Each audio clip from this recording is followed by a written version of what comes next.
seperti itu. Nah, menggunakan tick code ya di command field ya, kita misalnya membuat PO ya ataupun memanggil transaksi lain, kita bisa menggunakan beberapa karakter ya untuk membantu kita menjalankan tick code ini. Ya. Pertama misalnya untuk memanggil transaksi ya ke dalam session yang baru ya, session yang baru. Jadi kita itu dalam ketika kita login itu kita bisa membuat beberapa session ya, beberapa session. Tergantung dari setting sistem ya, umumnya session itu bisa 2 sampai 6 ya. 2 sampai 6 session ya. Di sini cara kita membuat session yang baru, misalnya klik. Nah, walaupun nanti bisa diatur ya, bisa lebih dari itu. Nah, namun kalau kita terlalu banyak menggunakan sistem itu akan berpengaruh kepada performansi sistem ya.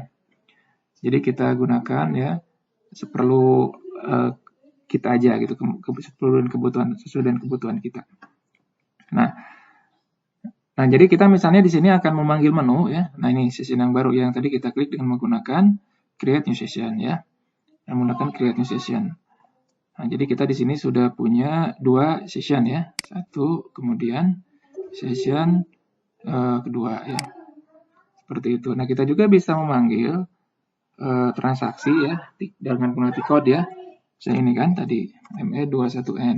Ini kan dipanggil transaksi baru ya dalam session yang sama. Kalau kita kembali ke SAP Access untuk membatalkan ya current transaction, kita bisa menggunakan /n ya. Nah, kita kembali ya. Nah, seperti ini. Nah, kalau kita misalnya ingin membuka transaksi di session yang baru, kita bisa menggunakan /o kemudian kita tulis di sini tick code-nya ya, /o ME21N misalnya. Nah, maka akan dibuka ya transaksi dengan session yang baru ya. Sehingga kita di sini memiliki berapa 3 session ya. Karena create PO ini dibuka dengan session yang baru ya. Nah, kalau kita ingin memanggil transaksi yang lain ya pada posisi di mana kita sedang menjalankan sebuah transaksi ya, kita tidak bisa langsung menggunakan tick code untuk transaksi tersebut ya. Misalnya create PO itu ME21N ya. Kemudian ada transaksi untuk good receipt ya. Good receipt itu adalah Migo. Nah, Migo. Nah, ini tidak bisa kita lakukan. Jadi kita harus menggunakannya dikombinasikan dengan /n ya. Kalau misalnya transaksi itu menggunakan session yang sama. Nah, misalnya dari create PO ini ya akan berubah ya menjadi good receipt atau Migo ya, kita bisa menggunakan /n Migo. Nah, dari create process order akan berubah transaksinya menjadi good receipt. Nah, masih dengan menggunakan session yang sama. Nah, kalau kita di sini mau kembali misalnya kepada transaksi create PO ya, kita bisa menggunakan /n ME21N. Akan kembali ke transaksi create PO. Seperti itu ya. Kalau dari sini, dari create PO misalnya akan kembali ke good receipt ya, tapi dengan session yang baru, berarti /o Migo ya, maka akan ditampilkan good receipt ya, dengan tetap mempertahankan transaksi sebelumnya yang create PO ya masih berjalan ya, seperti itu. Kemudian kalau misalnya kita akan menampilkan ya overview dari session ya, kita bisa menggunakan /o saja ya. Nah, ini jadi kita di sini ada 4 session ya. 1 2 3 4 ya yang sedang berjalan ya. Ini ada 4 session. Ini dengan menggunakan /o.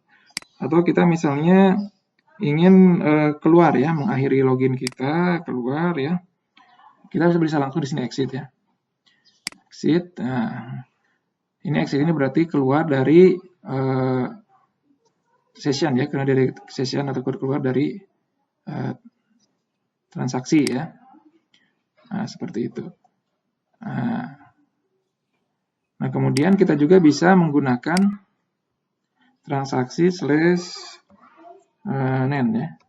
Berarti slash n itu kan slash n ya. Nah, berarti kita mau log off ya. Kita mau log off ya.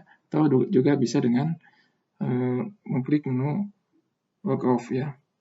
Kemudian kita juga bisa menggunakan slash exit ya, n exit. Nah, ini keluar tanpa ada konfirmasi apakah mau log off atau tidak ya, beda dengan tadi kalau kita menggunakan slash n ya, slash nen ya, seperti itu. Nah, kalau kita mau menutup session yang sedang berjalan, kita bisa menggunakan transaksi slash i. Maka sesi ini akan di close. Nah, itu terkait dengan penggunaan kombinasi ya karakter untuk menjalankan transaksi dalam command field ya. Kemudian kita juga bisa melihat ya, melakukan mencari informasi ya terkait transaksi yang sedang berjalan, atau misalnya kita bisa lihat di sini ini ya. Jadi informasi di sini ya. Jadi sistem yang digunakan, kliennya berapa, user, application server, kemudian program, transaksi yang sedang berjalan seperti apa ya. Nah, dulu adanya di kanan bawah ya, tapi di menu yang baru ya, di GUI yang baru ada di kanan atas ya, seperti itu. Baik, itu mungkin. Silakan kalau ada yang mau ditanyakan atau ditambahkan tentang navigasi umum yang biasa kita gunakan ya di dalam menjalankan SAP ya.